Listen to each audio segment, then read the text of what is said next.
Hello everyone. आज के video में सीखेंगे हम स्पाइरल मॉडल के बारे में।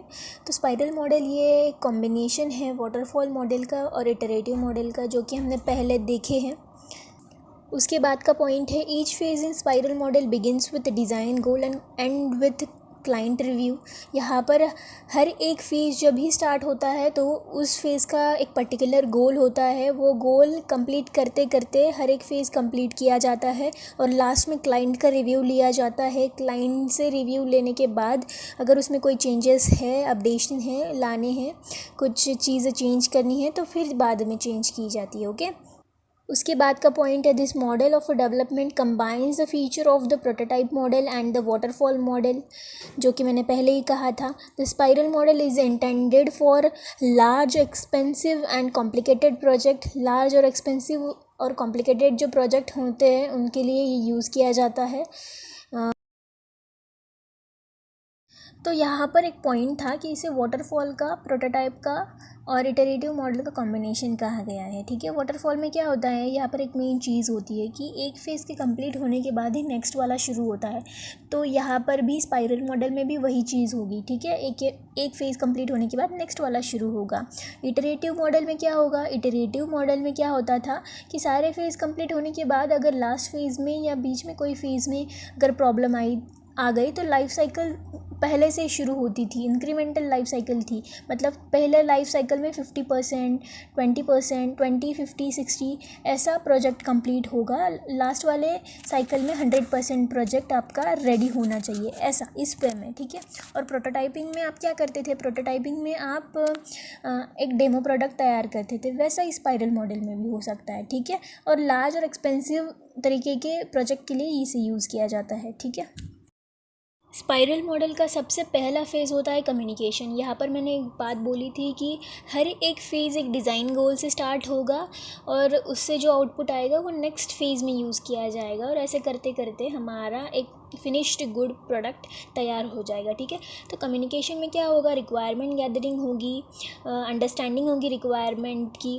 मतलब एक सॉफ्टवेयर डेवलपर कस्टमर से सारी रिक्वायरमेंट निकालेगा with using communication. Okay.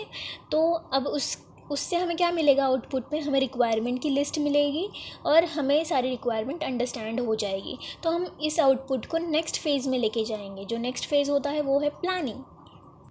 Planning phase में हम रिक्वायरमेंट एनालिसिस करेंगे, जिसका एक एक्टिविटीज़ परफॉर्म जो की जाएंगी यहाँ पर वो होती है कि रिक्वायरमेंट का स्टडी करना। रिक्वायरमेंट जो भी आपने पता की थी अभी उनकी स्टडी करना, उनका फीसिबिलिटी स्टडी करना। उसके बाद मतलब फीसिबिलिटी स्टडी में क्या करते थे हम कि टेक्निकली, नॉन टेक्निकली, इकोनॉमिकली सारी चीज़ों को टेस्ट करके देखते थे कि ये प्रोजेक्ट हमारी कंपनी के लिए, हमारे लिए एक फिशिबिलिटी प्रोवाइड कर रहा है नहीं, फ्लेक्सिबिलिटी प्रोवाइड कर रहा है कि नहीं, हम ये प्रोजेक्ट कर पाएंगे या नहीं। इसकी स्टडी हम प्लानिंग प्रोसेस में करेंगे। बाद में जो भी प्रोजेक्ट में रिस्क आने वाली है उन सारी रिस्क का भी एनालिसिस यहाँ पर करेंगे और जो सॉल्यूशन निकलेगा हम उसे नेक्स्ट फेज़ में यूज़ करेंगे। ठीक है। बाद में थर्ड वाला फेज़ होता है मॉडलिंग। मॉडलिंग में हम क्या करेंगे, एनालिसिस करेंगे, डिज़ाइन करेंगे। मॉडलिंग में हम क्या करेंगे, मॉडल चूज़ करेंगे। किस लिए, हमारे जो सॉफ्टवेयर हमको डेवलप करना है उसके लिए हम मॉडल सेलेक्ट करेंगे कि किस मॉडल से हमें इसको डिज़ाइन करना है। एक रफ रिप्रेजेंटेशन, एक प्लान बनाएंगे, डिज़ाइन करेंगे उसको। और बाद में इन सारी चीज़ों का एनालिसिस करने के बाद एक रफ़ वे में data flow diagram, data dictionary diagram, ये सारी चीज़ों का डीएफडी का यूज़ करके हम इसको रिप्रेजेंटेटिव मैनर में रिप्रेजेंट करेंगे। बाद में हम कंस्ट्रक्शन के फेज़ पर जाएंगे। कंस्ट्रक्शन में हम उसी प्लान को कंस्ट्रक्ट करेंगे, माने कोडिंग में कन्वर्ट करेंगे और कोड करने के बाद हम उस कोड को टेस्ट करेंगे। ठीक है। टेस्ट करना मतलब आपने जो भी कोडिंग की है उसमें जो बग्स आएंगे, उसमें जो एरर आएंगे उनको सॉल्व करना पड़ेगा। ठीक है। और उनको सॉल्व करने के बाद आप उनको सिस्टम से मैच करके देखेंगे कि ये सूटेबल है या नहीं, ये मेंटेनेबल है या नहीं। ये सारी चीज़ें कंस्ट्रक्शन में होंगी, मतलब इंजीनियरिंग होगी और डेवलपमेंट होगा।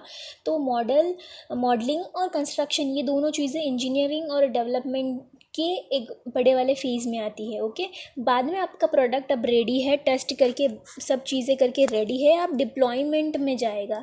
डिप्लॉयमेंट फेज़ में क्या होगा, प्रोडक्ट की डिलीवरी होगी और प्रोडक्ट की डिलीवरी होने के बाद कस्टमर इसे यूज़ करके देखेगा, उसकी सिस्टम में इंस्टॉल करके देखेगा। अगर उससे कोई प्रॉब्लम आई, मेंटेनेंस हो या कोई फ़ीचर हो या कोई अपग्रेडेशन हो, तो वापस से वो कस्टमर हमारे पास आएगा या सॉफ्टवेयर डेवलपर के पास जाएगा कि मुझे ये प्रॉब्लम ठीक करके दो, या मुझे मेरी सिस्टम में ये एरर आया है तो ये फिक्स्ड करके दो। तो हम वहाँ पर उसका फीडबैक लेंगे और बाद में फर्स्ट अगेन स्टार्ट होगा हमारा कम्युनिकेशन से, बाद में वापस से प्लानिंग होगी, बाद में वापस मॉडलिंग होगी, बाद में वापस कंस्ट्रक्शन होगा, बाद में वापस डिप्लॉयमेंट होगी। तो इस इंक्रीमेंटल वे से ये साइकिल परफॉर्म होती रहेगी।